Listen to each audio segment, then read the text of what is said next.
we're ready to plant the medlar.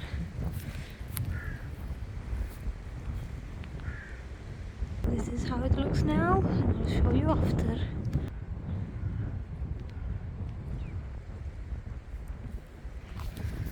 I'll see if it fits in here well, or if it needs more room.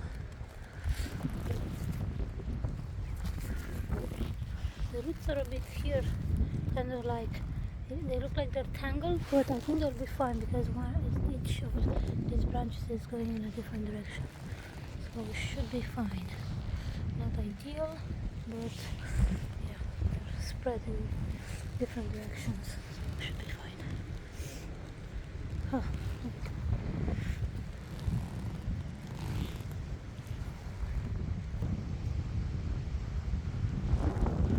I trimmed this root just a tiny bit and moved this so it goes that way, because this was facing this way, this small branch here, this small root part, but it should fit. I decided to turn it around with this root facing this way because it was a bit crammed in there. These have plenty of space there to develop, but this is quite long and established, so I don't want to cut it or anything. It's very looking healthy. So yeah, I think I'm gonna put it like this, making sure this root is going this way a bit, so they don't encircle and strangle each other. Basically, that's the whole idea. Taking your time is very important when doing this root placement before adding the soil on top. It's one of the most important things when planting.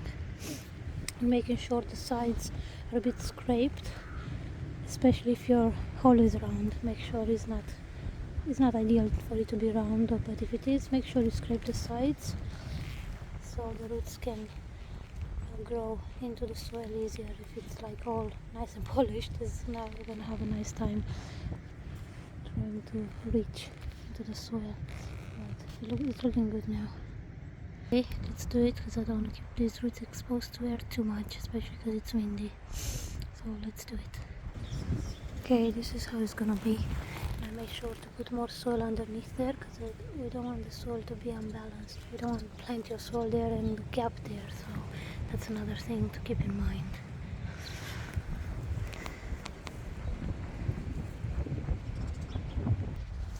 Okay, filled in with the soil that I had, and now I'm gonna add the wood chips, because as you can see we have plenty more space, and especially because it's gonna keep on raining and all that, the soil will go down.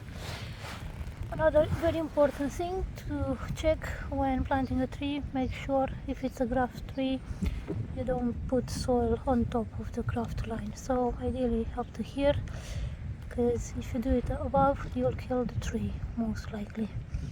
So it seems to me like here is the graft line, so I'm gonna graft where the graft was done. So I'm gonna bring 2 or 3 more buckets of wood chips and put it here, and I've secured the tree a little bit here. And as well as feeding the tree, the wood chips will keep the grass low in its area here. But yeah, I think I'll bring 2 more buckets.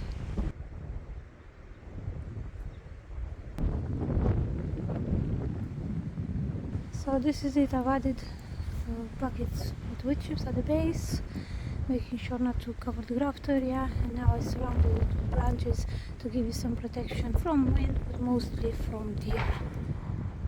I'll add a few more on that side, but I just want to do one more thing, and that's cutting some of the branches that got broken during the transport.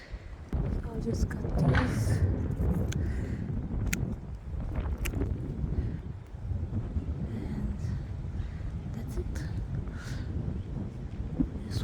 Broken, little one. Let's see if anything else needs doing. Oh, and one more thing, I made sure to clean my pruners after I did the current cutting, and yeah, because we don't want to move disease from one tree to another, or one bush to another, in case there is disease in those things. But yeah, this is it. I hope you have enjoyed this planting. This is it. I look forward to eating the planting fruits. Thank you for watching. And this this is from this angle looking towards the hazel hedge. Have a lovely